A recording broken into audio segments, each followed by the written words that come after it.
Out of every 5 B-29 crewmen captured by Japanese forces, only 3 survived to see liberation. For those who did make it, their average time in captivity was measured not in months, but in days of torture that would break most human beings. They faced execution rates higher than any other group of Allied prisoners, and their treatment violated every international law ever written about warfare. But what happened to them goes beyond what most people can imagine. And now, you're going to understand why their fate was sealed the moment they parachuted onto Japanese soil. When people think about the air war over Japan, they usually picture formations of silver bombers dropping their payloads and returning safely to base. But the reality for hundreds of B-29 crews was drastically different. The Boeing B-29 Superfortress was the most advanced bomber of World War II, capable of flying over 3,000 miles with 10 tons of bombs. Stationed in the Mariana Islands from late 1944 onward, these massive aircraft carried 11-man crews on missions that lasted up to 16 hours. The Americans needed these bombers because Japan's industrial cities were the only way to cripple the enemy's war machine without a costly invasion of the home islands. Flying from bases on Saipan, Tinian, and Guam, the B-29s could reach any target in Japan. But this also meant that any crew going down would be landing in enemy territory with zero chance of friendly rescue. The Japanese knew exactly what the B-29s represented. Every bomb that fell on their cities came from these aircraft, and the civilian population saw the devastation firsthand. By early 1945, American firebombing campaigns were systematically destroying Japanese urban centers. The raid on Tokyo during the night of March 9th to 10th, 1945, killed more people in a single night than either atomic bomb would later that year. Over 15 square miles of the city burned, and approximately 100,000 civilians died in the firestorm. The Japanese government understood these raids were breaking the nation's ability to continue the war, but they also saw them as acts of terror against defenseless populations.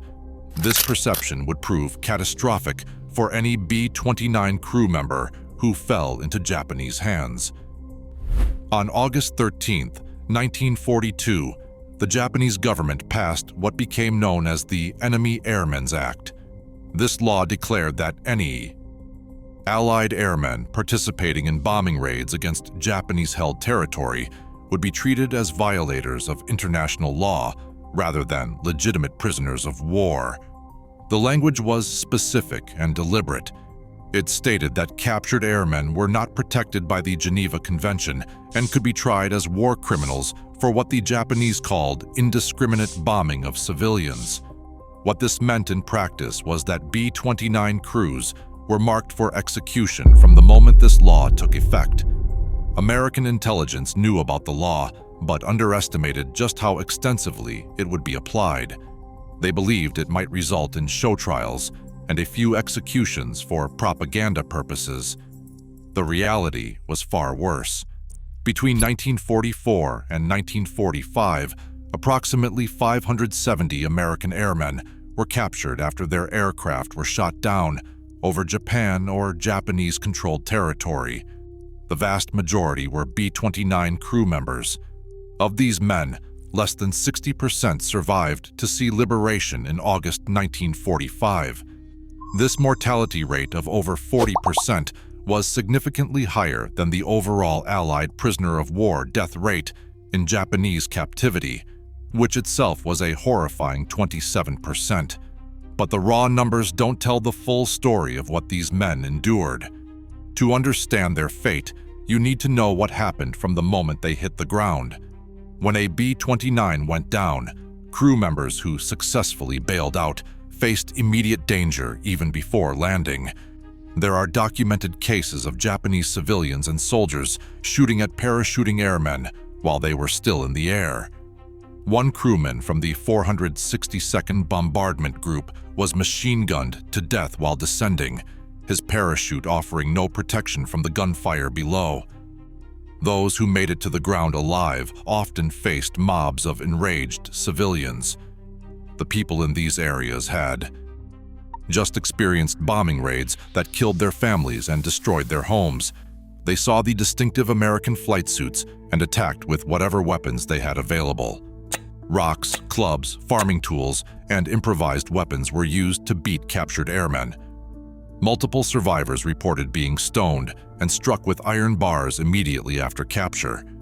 In some cases, civilians killed crew members on the spot before military or police forces could intervene. The crew of a B-29 that crashed near Tokyo on March 10, 1945, had 3 survivors who were beaten to death by civilians within minutes of capture. For those who survived the initial capture, the next stop was usually the Kempeitai headquarters.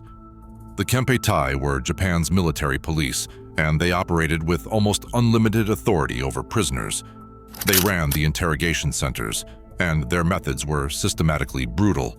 The Kempeitai had been trained in torture techniques that were designed to extract information while inflicting maximum psychological damage.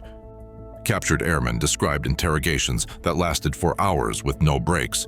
Questions were repeated endlessly, and any answer deemed unsatisfactory resulted in immediate physical punishment. The most common torture was beating with bamboo sticks, called kendo sticks. These were used to strike prisoners on the head, back, and joints. The beatings left massive bruises and frequently broke bones, but they were calculated to avoid killing the prisoner too quickly. Sleep deprivation was standard practice. Prisoners were kept in small cells and prevented from sleeping for days at a time. Guards would wake them every few minutes if they tried to rest. Water torture was extensively documented by survivors. The technique involved forcing large amounts of water down the prisoner's throat until their stomach distended grotesquely. Then guards would jump on the prisoner's abdomen to force the water back out. This process was repeated multiple times during interrogation sessions. Electric shock torture was administered. Using various methods, some involved telephone generators that delivered sustained electrical current to the prisoner's body. Others used the main power grid to electrify metal chairs or tables that prisoners were strapped to. For female prisoners, electrodes were inserted into body cavities. The pain was described as unbearable, and the psychological terror of knowing it could be repeated at any moment broke many prisoners mentally before they broke physically. But perhaps the most horrifying aspect of Kempeitai interrogation was its ultimate futility. The Japanese interrogators wanted specific military information about bombing targets, aircraft capabilities, and future raid plans. However, most B-29 crew members were junior officers or enlisted men who had no access to strategic planning information. They could provide only basic details about their own aircraft and crew, information that had no intelligence value. Yet the torture continued regardless. Prisoners who insisted they knew nothing were accused of lying and tortured more severely. Those who fabricated information to stop the pain were beaten for providing false intelligence. There was no way to satisfy the interrogators because the information they demanded simply didn't exist at the crew member level. The Kempeitai operated a special headquarters facility in Tokyo that became notorious among the small number of survivors. Prisoners were kept in cells that had previously been horse stalls, approximately 6 feet by 6 feet in dimension. Multiple prisoners were often crammed into these tiny spaces. They received almost no food, typically just a small amount of rice once per day. Medical care was completely denied as a matter of official policy. Wounded prisoners were left to suffer without treatment, and their injuries became targets for additional beatings.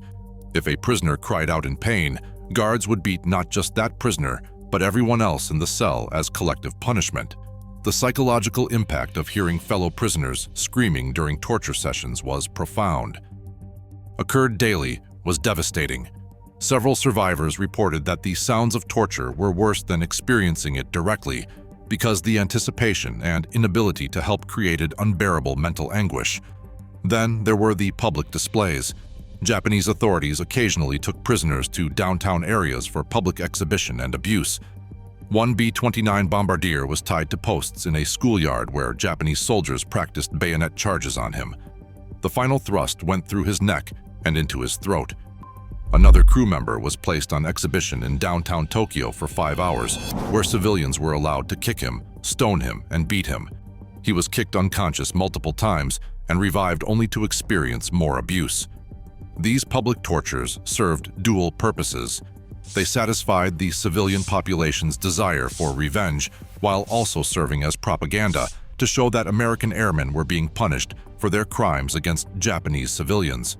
Formal trials were conducted under the Enemy Airmen's Act, but they were complete farces. The proceedings typically lasted less than an hour. Prisoners were brought before military courts where they faced charges of indiscriminate bombing and murder of civilians. They had no defense counsel, no ability to present evidence, and no right to appeal. The verdict was predetermined. 11 were beheaded at a rifle range. Their execution occurred just weeks before Japan's surrender, when it was clear to Japanese leadership that the war was lost. Yet the killings continued. 15 American airmen were beheaded at Fukuoka on August 15, 1945, hours after the Japanese government had announced its intention to surrender. The methods of execution varied, but beheading was most common. Sword beheadings required skill, and botched executions were not uncommon. In one documented case, 2 B-29 crew members, sentenced to death at Osaka military prison, endured a failed beheading attempt that had to be covered up. The executioner's strike failed to sever the head completely, and the prisoners had to be finished with gunshots to the head at point-blank range. Some prisoners were taken to remote locations and shot by firing squads. Others were killed by lethal injection, with prison doctors administering fatal doses while pretending to provide medical care. Between March and June of 1945 alone, 9 seriously wounded airmen held at Tokyo Kempeitai headquarters were executed by injection specifically because they required medical resources the Japanese were unwilling to provide. At least 132 Allied airmen are confirmed to have been executed after summary trials during 1944 and 1945. But this number only includes documented cases where records survived the war. The actual total is certainly higher, because Japanese military and police units systematically destroyed evidence as Allied forces approached. Burial records were erased, bodies were exhumed and cremated, and documentation was burned. Many crew members simply vanished, with no record of their capture or fate. Their families received only the official designation of missing in action, never learning what actually happened. Beyond formal executions, many prisoners died from neglect and abuse. The death rate from disease and starvation in Japanese prisoner of war camps was astronomical. Captured airmen received minimal food, typically a small bowl of rice that provided perhaps 600 calories per day. Men who weighed over 200 pounds when captured shrank to under 120 pounds within months. Diseases including dysentery, beriberi, and diphtheria spread rapidly in the unsanitary conditions. Prisoners with dysentery were denied food entirely and left to starve to death. One B-29 crew member caught diphtheria and became paralyzed during his captivity, surviving only because the war ended before he died from complications. There were also cases of what can only be described as medical atrocities. At Kyushu University in Fukuoka, 9 B-29 crew members who survived their aircraft crash on May 5, 1945, were taken to the medical school's anatomy department. Over the following 3 weeks, they were subjected to vivisection experiments. These were not legitimate medical procedures. They were torture sessions conducted under the guise of surgical research. The prisoners were not anesthetized. They were conscious while parts of their bodies were removed for examination. All 9 died as a direct result of these experiments. The doctors and officers involved were later tried and convicted of war crimes, but the suffering these men endured cannot be overstated. During the final months of the war, there were scattered reports of cannibalism involving captured Allied airmen. Japanese soldiers, often starving themselves due to disrupted supply lines, killed prisoners and consumed their flesh.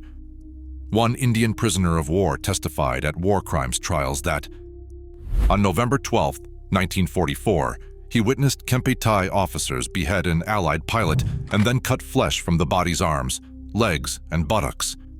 The flesh was carried away and fried. Another witness described a systematic process in New Guinea where Japanese soldiers selected one prisoner each day, killed them, and consumed the meat. While the exact number of B-29 crew members who suffered this fate is unknown, testimony indicates it occurred multiple times in different locations. The psychological trauma for those who survived was immense and permanent.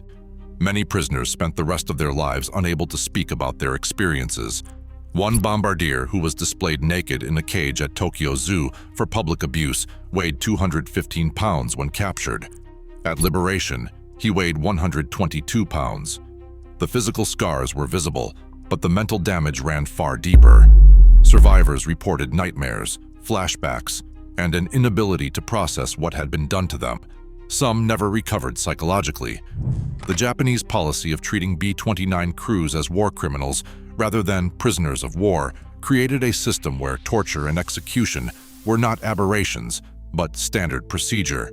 Every captured crew member faced the same fate, with only the timing and specific method varying. When Japan surrendered in August 1945, Allied occupation forces conducted extensive investigations into the treatment of prisoners. The evidence they uncovered was overwhelming and horrifying. War crimes trials were held in Yokohama, where surviving prisoners provided detailed testimony about their captivity. Japanese officers and guards were convicted and sentenced for their roles in torture, illegal executions, and medical experiments. But for the families of those who didn't survive, justice could never undo what had happened. The men who died in captivity suffered fates that violated every principle of civilized warfare and human decency. Out of approximately 570 B-29 crew members captured, nearly 250 died before liberation. That's a mortality rate that exceeds even the horrific statistics from other prisoner-of-war populations in Japanese custody. These men were not just casualties of war. They were victims of a systematic policy that declared them criminals and subjected them to treatment that shocked even hardened war crimes investigators. The Enemy Airmen's Act created the legal framework, but the implementation went far beyond anything the law specifically authorized. Individual guards, interrogators, and officers took it upon themselves to inflict suffering that served no military purpose and violated every international agreement about the treatment of prisoners. The story of what happened to captured B-29 crews stands as one of the darkest chapters of the Pacific War. These men volunteered to fly some of the most dangerous missions of the entire conflict. They knew the risks of mechanical failure, enemy fighters, and anti-aircraft fire. But they could not have imagined the fate that awaited them if they were forced to bail out over Japan. The systematic torture, the mock trials, the executions, and the medical atrocities represent a level of cruelty that defies comprehension. For the families who lost loved ones in Japanese captivity, the pain was compounded by not knowing exactly what happened. Many crew members were simply listed as missing, their final days unknown. It wasn't until the war crimes trials revealed the full scope of abuse that families learned the truth. The survivors, who made it home, carried those experiences for the rest of their lives. They returned to a country that wanted to celebrate victory and move forward, but they remained trapped in the memories of what they had endured. Some spoke publicly about their experiences, providing testimony that helped convict war criminals. Others retreated into silence, unable or unwilling to relive the trauma. All of them bore physical and psychological scars that never fully healed. The weight of having survived when so many didn't created survivor's guilt that many struggled with for decades. Today, the story of captured B-29 crews is not widely known outside of military history circles. The broader narrative of World War II focuses on major battles and strategic decisions, leaving little room for the individual stories of prisoners who suffered and died far from the fighting. But their story deserves to be remembered and understood. These men represented the human cost of strategic bombing campaigns and the complete breakdown of international law that occurred in the Pacific Theater. They were ordinary Americans who found themselves in extraordinary circumstances, facing an enemy that showed no mercy and a system designed to inflict maximum suffering before death. If you want to hear more stories like this, help us out by subscribing.